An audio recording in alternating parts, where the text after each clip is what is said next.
شروع اللہ کے نام سے جو بڑا مہربان نہایت رحم کرنے والا ہے۔ سیدنا ذکری علیہ السلام آپ بنی اسرائیل کے انبیاء میں سے ہیں۔ آپ کا سلسلہ نسب حضرت سلیمان بن داؤد علیہ السلام سے ملتا ہے۔ آپ کے زمانے میں ایک خاتون حسنہ تھی، انہوں نے ایک منت مانی کہ اے میرے پروردگار، تو مجھے بچہ دینے والا ہے، میں اس کے بارے میں منت مانتی ہوں کہ وہ سب کاموں سے آزاد رہ کر تیری خدمت کرے گا، سو تو میری طرف سے اس نظر کو قبول فرما لے، بے شک تو خوب سننے والا جاننے والا ہے۔ اس منت سے ان کا مقصد یہ تھا کہ ان کے ہاں لڑکا ہوگا تو وہ بیت المقدس کے لیے اسے وقف کر دیں گی۔ ہوا یہ کہ ان کے ہاں لڑکی پیدا ہو گئی، اس لڑکی کا نام مریم رکھا گیا۔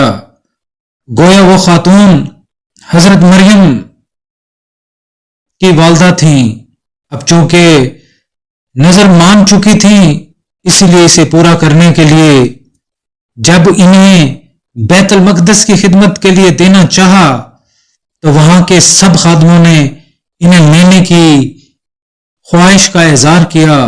اس خواہش نے آپس میں مقابلہ بازی کی صورت اختیار کر لی۔ آخر نوبت یہاں تک پہنچی کہ قرآن اندازی کا فیصلہ کیا گیا۔ قرآن اندازی کا طریقہ یہ طے کیا کہ ہر امیدوار اپنا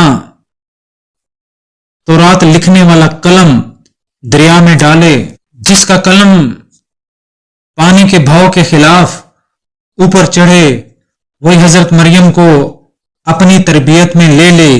اس قرآن اندازی میں حضرت ذکری علیہ السلام کا نام آیا۔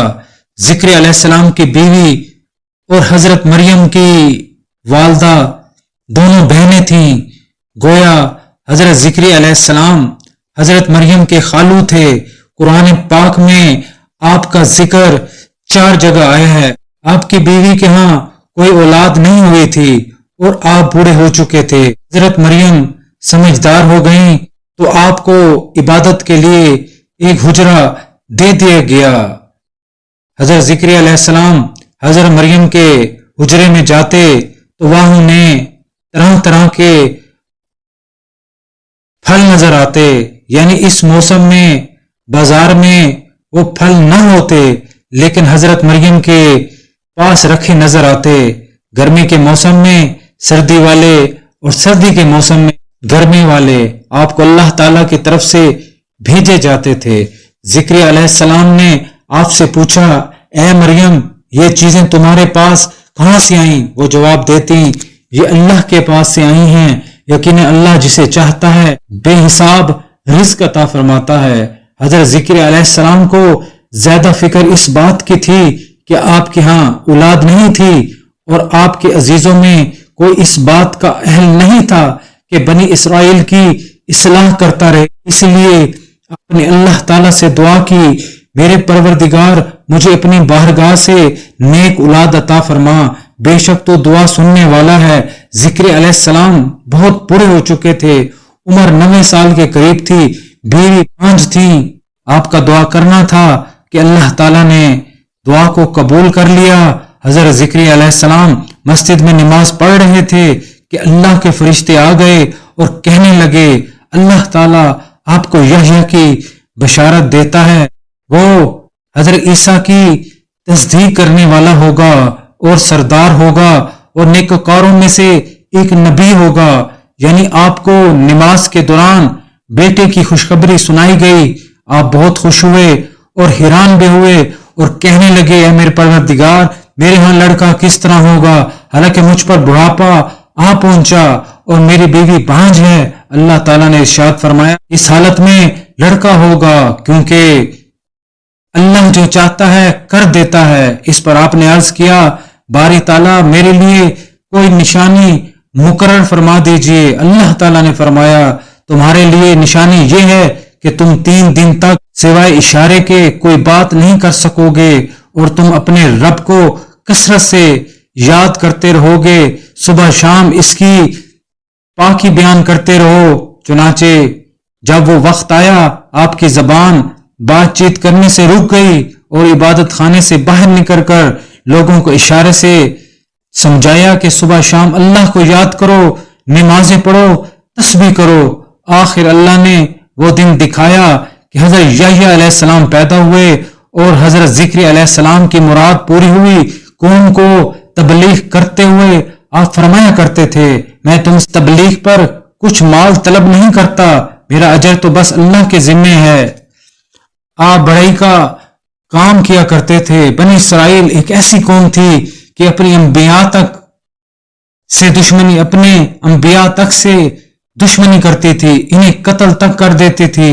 حضرت ذکری علیہ السلام کا اس قوم پر بہت بڑا احسان تھا۔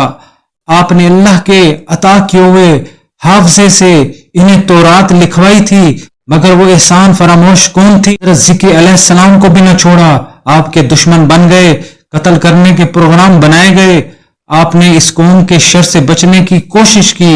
اللہ کی قدرت، ایک درخت میں سے آواز آئی مجھ میں پناہ لے لیں۔ ان الفاظ کے ساتھ ہی درخت درمیان سے شک ہو گیا۔